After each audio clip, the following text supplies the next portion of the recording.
오늘 추수감사주일 여러분 참 잘 오셨습니다. 오늘 본문 말씀 중심으로 큰 그림을 보아야 감사를 안다. 큰 그림을 보아야 감사를 안다 라는 제목으로 함께 말씀을 나누도록 하겠습니다. 지금부터 약 400년 전인 1621년 11월 셋째 주일, 이때는 처음으로 추수감사주일 예배가 시작된 날입니다. 물론 그 이전에 구약에서부터 하나님께 가을 거지를 통하여 예배드리는 것은 있었습니다만, 오늘날 우리가 드리는 이 추수감사주일의 유래는 이렇습니다. 영국을 향해 신앙의 자유를 위해서 청교도들을 태우고 출발했던 메이플라워호가 미국 땅에 도착한 지 1년이 조금 넘은 때, 바로 1621년 11월 셋째 주입니다. 박해를 피해서 신앙의 자유를 찾아 미국으로 건너온 102명의 청교도 일행은 새 땅에서 온갖 고생 끝에 농사를 지어 소출을 거두게 됐습니다. 그동안 맹수의 위협도 있었고 풍토병에 걸려 쓰러지기도 했고 또 자연을 새롭게 개간하는 거친 일들을 겪었습니다. 이럴 때마다 이들은 하나님께 간절히 매달려 기도했고, 때로는 큰 위기 앞에서는 함께 금식하며 기도하기도 했습니다. 그러던 와중에 이 늦은 가을에 또 다른 위기가 닥쳤고, 청교도들은 함께 모여 어떻게 기도할 것인가를 의논했습니다. 이때 농부 한 사람이 제안합니다. 여러분, 우리는 여태까지 위기 때마다 하나님께 기도하고 금식하며 간절히 기도했습니다. 그러나 이제 조금 다르게 생각해 봤으면 좋겠습니다. 비록 우리 농사가 흉년이 들고 또 형제 자매들이 병으로 쓰러지는 어려움을 겪고 있기는 하지만, 우리는 이 가운데서도 하나님의 은혜를 입고 하나님께 감사할 것이 있다고 생각을 합니다. 비록 먹을 것이 풍족하지 않고 여건이 열악하기는 하지만, 하나님께서 우리에게 마음껏 예배할 수 있는 자유를 주셨고 또 광활한 대지를 주셨습니다. 우리 금식 기간 대신 감사 기간을 정해서 하나님께 감사 예배를 드리는 것이 어떻습니까? 이 농부의 제안에 주변에 있는 많은 사람들이 감동을 받고, 그래서 금식 기간을 선포하려던 것을 바꿔서 감사 주간으로 선포하고 하나님께 감사하며 예배를 드리게 되었습니다. 이게 바로 추수감사절의 기원이 됐죠. 이때 감사절을 지키며 청교도들이 하나님께 드렸던 아주 구체적인 감사의 제목 7가지가 있었습니다. 첫 번째는 박해를 피해서 신대륙으로 넘어올 때 비록 180톤밖에 되지 않는 작은 배였지만 그 배를 허락하심을 감사합니다. 그 배라도 주심을 감사합니다. 두 번째, 평균 시속 2마일로 항해했지만 117일간 쉬지 않고 계속해서 전진할 수 있었음에 감사합니다. 세 번째로, 항해 중에 2사람이 죽었지만 한 아이가 태어남을 감사합니다.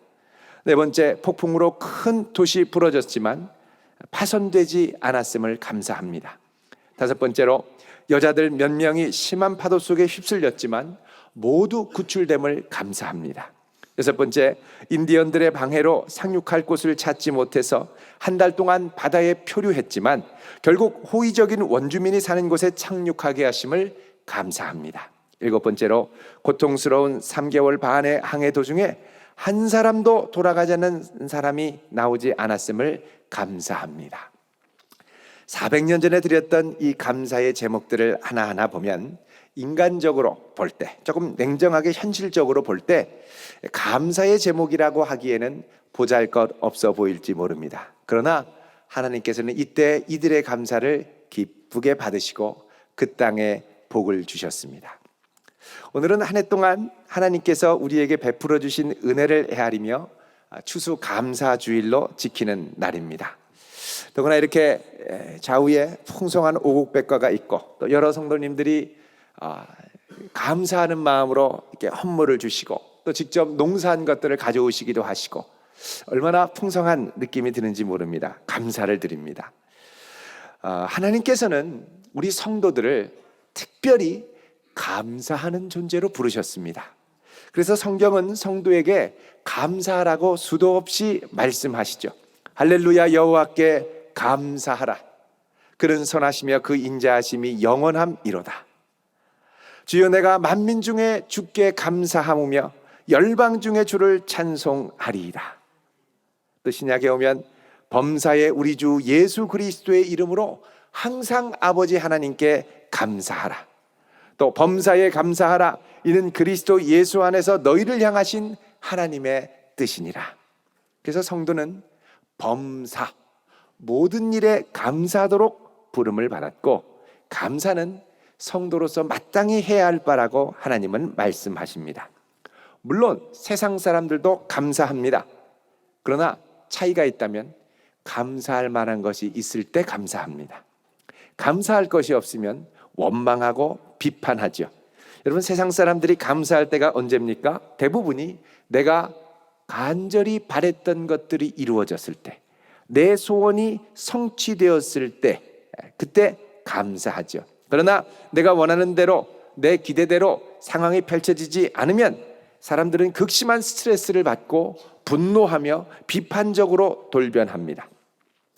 얼마 전에 국민건강보험공단이 발표한 바에 따르면 최근 들어서 우리나라의 불안장애 환자가 급증하고 있다고 합니다. 15년에 비해서 한 50% 정도가 급증했다고 하죠. 여러분, 불안장애는 뭡니까? 늘 불안한 거예요. 불안이 만성으로 내 안에 이렇게 쪄들어 있어서 늘 불안한 거예요. 환경과 상황이 내가 기대한 대로 찾아오지 않을 때, 되지 않을 때 두려움, 공포, 스트레스에 시달리는 것입니다. 밤에 잠도 안 오고, 더 이 불안이 심해지면 이 호흡이 가빠지고 숨쉬기도 어려울 때가 있죠. 그래서 많은 사람들은 스트레스 받는 거 참 싫어하고, 그리고 가능한 소원대로 성취되기를 많이 바랍니다. 그러나 만약 우리가, 성도가 바라는 것들이 다 이루어져서 감사한다면 사실 성도의 감사는 세상 사람들의 감사와 별로 다를 바가 없을 것입니다. 성경은 분명 우리에게 범사에 감사라고 그러죠. 범사에 감사라는 건 감사할 조건이 아닌 것처럼 보여도, 다 이해가 가지 않아도, 일이 베베 꼬여서 정말 풀기 어려울 때조차도 그 순간에도 하나님의 은밀한 손길이 모든 것과 합력하여 선을 이룰 것을 믿으며 감사하는 것입니다. 여러분, 하나님께서는 이 세상에 일하실 때 직접적으로 일하실 때도 있습니다만, 그럴 때를 우리는 기적이라고 그러죠. 놀라운 하나님의 직접적인 역사. 많은 경우에는 하나님께서 일하실 때 어떻게 일하시냐?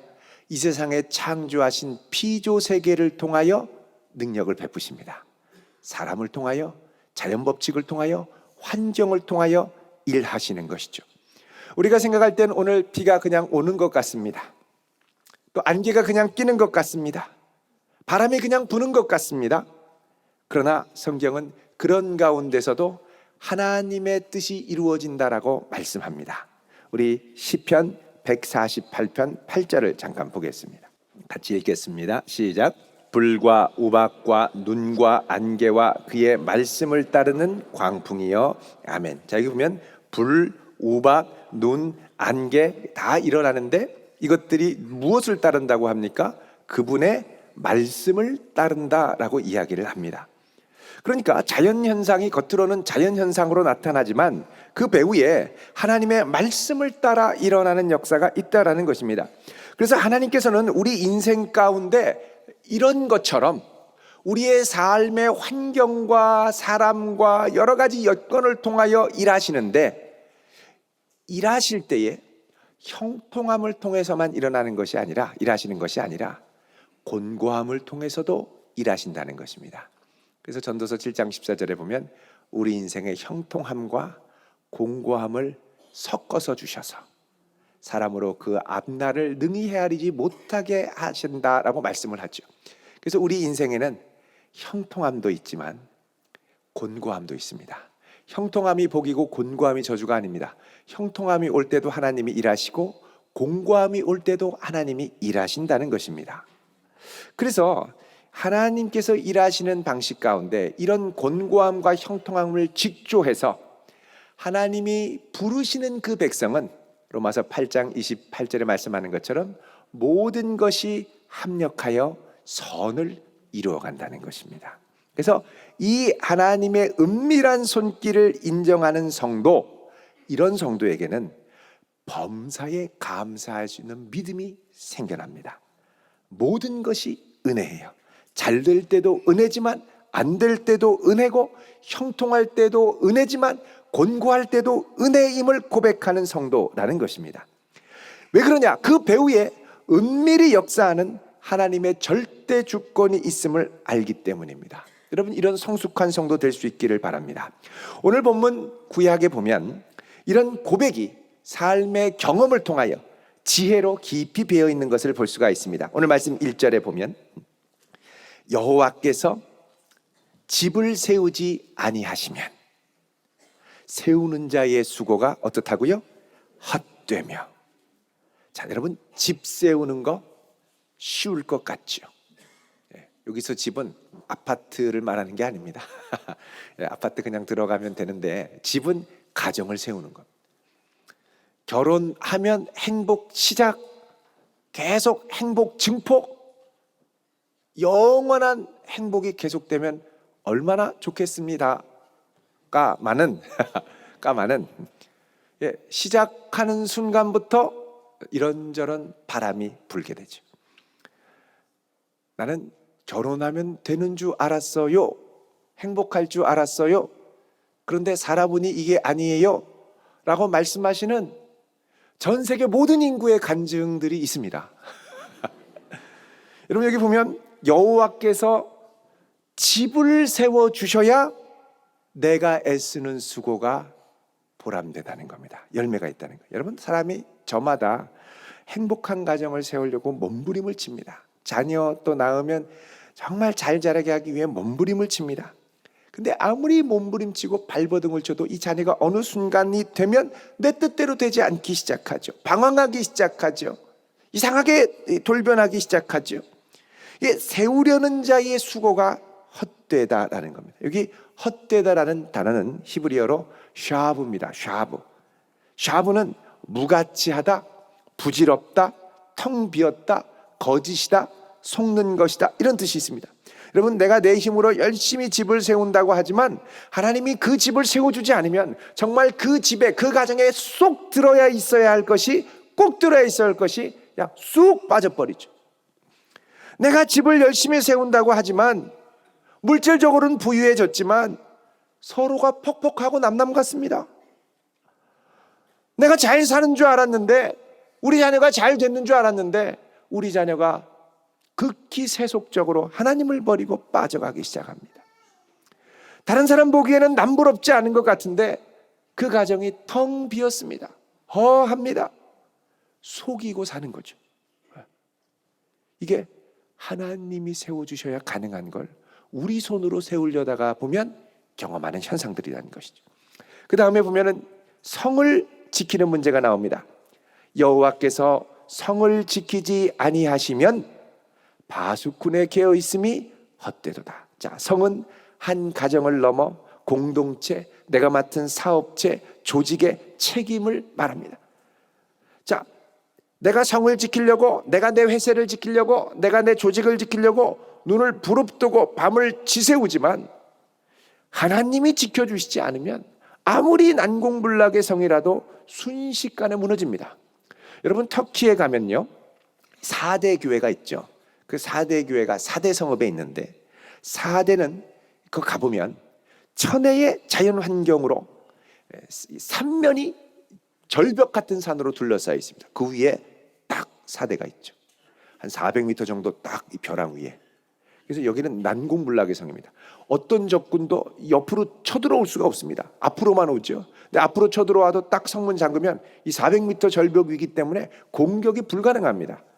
그래서 주전 1200년경에 리디아 왕국의 수도로 이 4대가 건립된 이후로 한 번도 패배한 적이 없었습니다. 그런데 이 4대가 페르시아 군대에 의해서 하루 만에 무너집니다. 어떻게 이렇게 강력한 성읍이 하루 만에 무너졌느냐? 여러분, 4대가 이 페르시아가 쳐들어왔을 때 자신만만했습니다. 아이, 와봐야 그렇지. 몇백 년간 우리를 무너뜨린 적군이 하나도 없었는데 이러고 아주 태만했죠. 이 페르시아의 이 정찰병, 이 이름이 히에로에데스라고 하는 이 정찰병이 이 돌을 발사하는 발포대를 아주 유심히 지켜보고 있었습니다. 그 군병이 이제 사람도 많지도 않아요. 아무리 페르시아군이 와도 자신만만하다는 거죠. 혼자 딱 지키는데 당나라 군대처럼 딱 창을 뒤로 하고, 여러분이 고참이 군기가 빠지면 모자를 이렇게 삐뚤게 씁니다. 화이발을 이렇게 삐뚤게. 여기도 병사가 삐뚤게 쓰고 이러고서는 이러고 다니다가 끄떡끄떡 졸다가 아이쿠 철모를 떨어뜨렸어요. 400m 전약 밑으로. 당황하는 거죠. 주변에 아무도 없고. 여러분 아무리 고참이 군기가 빠져도 철모 잃어버리면 가서 기합받습니다. 그 막 당황하는 거예요. 이거 어떻게 하지? 왜 이러다가 갑자기 쓱 사라집니다. 어디로 갔나? 눈을 부릅뜨고 보는데 조금 시간이 지나고 나서 저 밑에 벼락 밑에서 갑자기 병사가 딱 나타나더니 철모를 막 찾는 거예요. 그 철모를 찾더니 좌우를 보더니 후닥닥닥 또 숲속으로 사라지는 거예요. 야, 저기에 비밀 통로가 있구나. 그래가지고 한밤중에 이 정찰병이 얘기를 해가지고 특공대가 들어와서 그 사방을 수색해가지고 비밀 통로를 찾습니다. 그래서 그 위로 올라가서 순식간에 하루도 안 돼서 몇 시간 만에 그 4대 성읍을 무너뜨리죠. 튼튼한 줄 알았는데요, 알고 보니까 순식간에 무너지더라고요. 우리 인생이 그렇습니다. 아무리 애를 써도 하나님이 지켜주셔야 됩니다. 여러분, 우리 공동체의 성, 우리 가정의 성, 우리 조직과 회사의 성, 하나님이 세워주셔야 할 줄로 믿습니다. 이 하나님을 인정하고 바라보고 경외하는 것을 뭐라 그러냐? 지혜라고 합니다.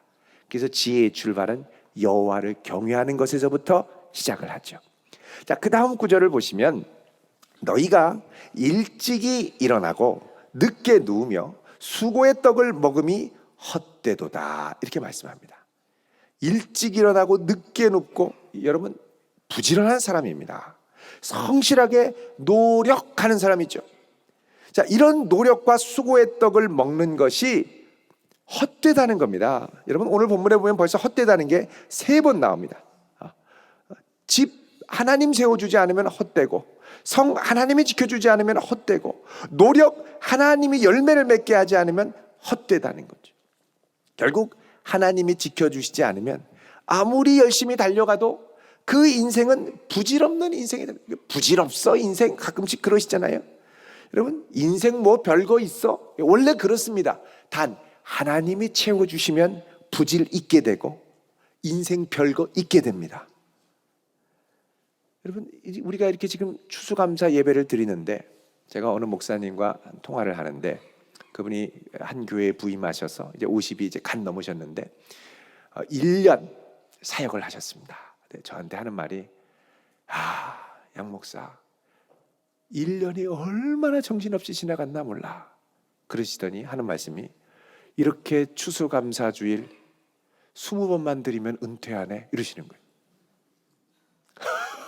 여러분 앞으로 추수감사 예배 몇 번 더 드리실 수 있겠습니까? 20번 드리면 나이가 어떻게 되시죠? 그때까지 건강하게 살아계시기를 축원드립니다. 여러분 하나님이 지켜주셔야 돼요. 의미 있게 하셔야 돼요. 여러분 이 은혜를 우리가 경험하려면 전제가 있습니다. 그 뭐냐면 내 눈앞에 보이는 것이 내 소원대로 내 기대대로 되느냐 마느냐 요걸 보는 게 아니라 우리의 좁은 시선을 돌려서 이 모든 것을 열매 맺게 하시는 하나님을 향해 바라보면서 약한 것도 들어쓰시고 부족한 것을 통해 그분의 뜻을 온전케 하시는 하나님의 손길을 믿음으로 봐야 됩니다. 여러분 우리가 불안하고 초조하는 건 이거 갖고 안 된다는 느낌이 있어서 그렇습니다. 불안해요. 이거 갖고 안 돼요. 이거 갖고 이루어지지 않아요. 이것 갖고 합격할 수 없어요. 이것 갖고 사업할 수 없어요. 이거 갖고 집 살 수 없어요. 늘 부족하다는 느낌이죠. 연약하다는 느낌이에요. 근데 하나님은 연약한 자를 들어 그분의 능력을 드러내기를 기뻐하십니다. 그래서 사도 바울이 평생 자기 육체에 아주 질병이 있었습니다. 육체의 가시라고 하는데 이걸 하나님께 놓고 기도합니다. 하나님, 요거를 제거해 주시면 제가 정말 열심히 주의 복음을 증거하고 잘 쓰임 받을 수 있을 텐데 이거 좀 제거해 주세요. 그러자 하나님이 뭐라고 응답을 주시냐면 내 은혜가 내게 족하도다. 이는 내 능력이 약한 데서 온전하여짐이라. 자, 이 응답을 받고 사도 바울은 도리어 크게 기뻐하며 그 다음부터 어떻게 하느냐? 내 연약한 것들을 자랑하리니 이는 그리스도의 능력으로 내게 머물게 하려 함이라.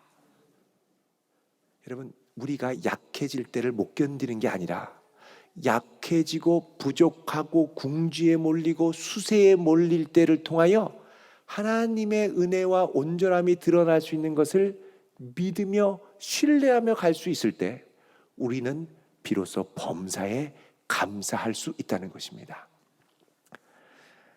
얼마 전에 숨 쉬지 못해도 괜찮아, 숨 쉬지 못해도 괜찮아 라는 제목의 책이 나왔습니다. 이 책의 작가는 김온유 자매입니다.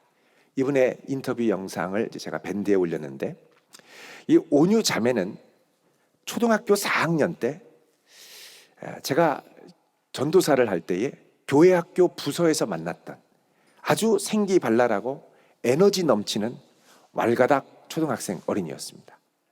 근데 중학교에 가서 가벼운 감기로 치료를 받다가 의사가 오진을 하고 그래서 수술을 했는데 수술이 잘못되고 이것이 반복되면서 급기야는 이 안에 인공뼈를 몸에 넣었다가 이게 아주 심한 염증 반응을 일으켜서 이게 피부가 눕기 시작하는 거예요. 그리고 장기가 막 망가지고 그리고 갈비뼈가 막 부러져 나갔습니다. 그리고 부러져 나간 다음에 이 갈비뼈가 여기서 소실돼서 없어진 거예요. 여러분, 갈비뼈가 있는 걸 감사하길 바랍니다. 갈비뼈 있어야 숨 쉬어요. 이게 없어지니까 그 다음에 자가호흡이 불가능해지는 거예요. 이거는 엠브라고 하는 인공호흡기를 달고 이걸 손으로 이렇게 해야 숨을 쉬며 살 수가 있습니다. 근데 누군가가 이걸 24시간 지켜보면서 이거를 해주지 않으면 살 수가 없어요. 여러분, 이 일을 당했을 때 얼마나 충격이 컸겠습니까? 여태까지 이 온유 자매는 이 인공호흡기에 의지해서 16년을 살아왔습니다. 32살이에요 지금. 그리고 앞으로도 평생 이거에 의지해서 살아가야 돼요. 여러분, 얼마나 충격이 컸겠습니까? 근데 이 온유 양의 책, 이 숨 쉬지 못해도 괜찮아를 보면 매일매일이 기쁨이고 기적이라고 고백을 합니다. 하나님이 지금까지 이 온유 양의 자가호흡을 도와주기 위해서 이 엠브를 눌러주는 자원봉사자들을 끊임없이 보내주셨는데 하루에 4명이 교대로 갑니다. 지난 16년간 10,000명이 넘는 자원봉사자들이 하루에 4번씩 교대를 하며 도와주고 있었습니다. 그녀는 고백합니다. 매일 아침 나는 눈을 뜰 때마다 새로운 호흡을 선물 받습니다. 날마다 새로운 하루를 선물 받습니다. 그래서 그녀는 책에서 고백합니다.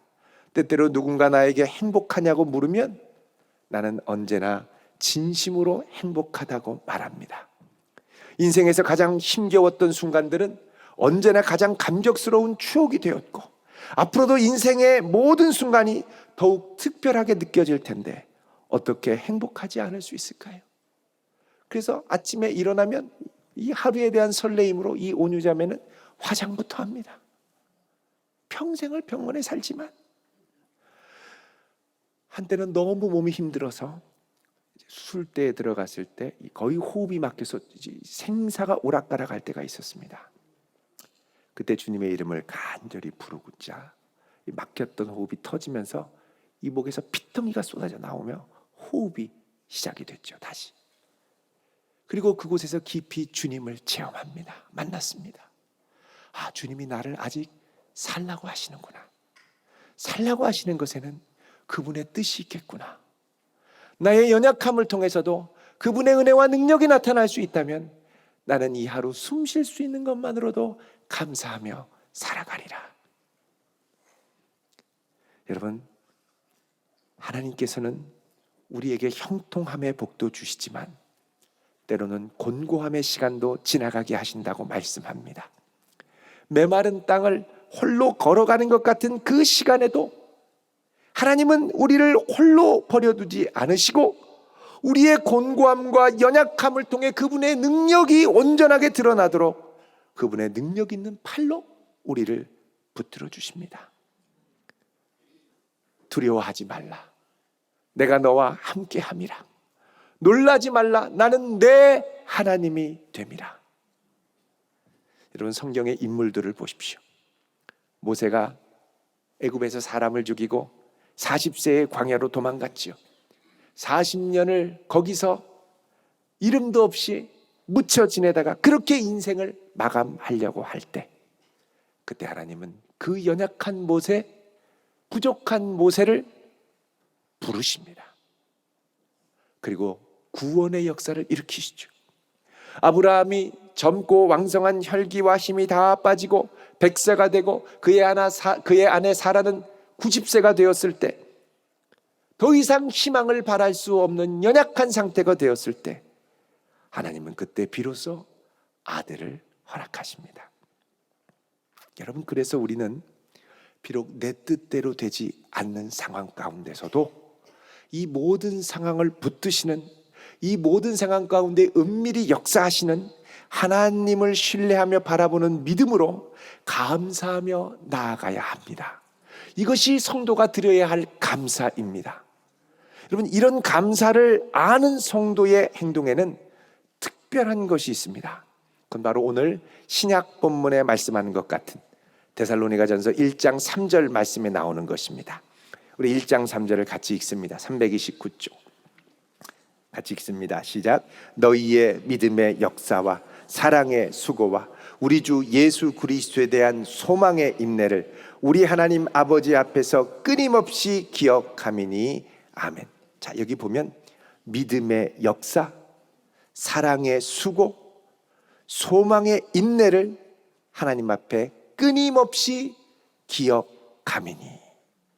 여러분, 기억한다라는 단어는 성경에서 종종 생각한다라는 단어로도 번역이 됩니다. 감사를 영어로 thank라고 그러죠.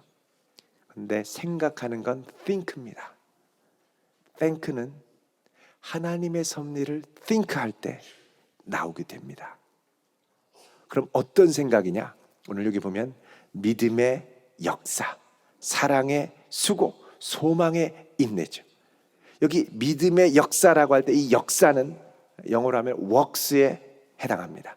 믿음의 일들, 믿음의 애씀들을 말하죠. 여러분, 감사할 수 있는 성도는 믿음으로 일합니다.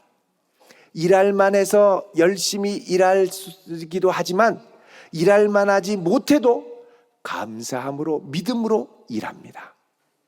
또 그냥 일하는 것만이 아니라 사랑으로 수고합니다. 여러분, 성경의 사랑은 무엇입니까? 자기의 유익을 구하지 않는 것이 사랑이죠.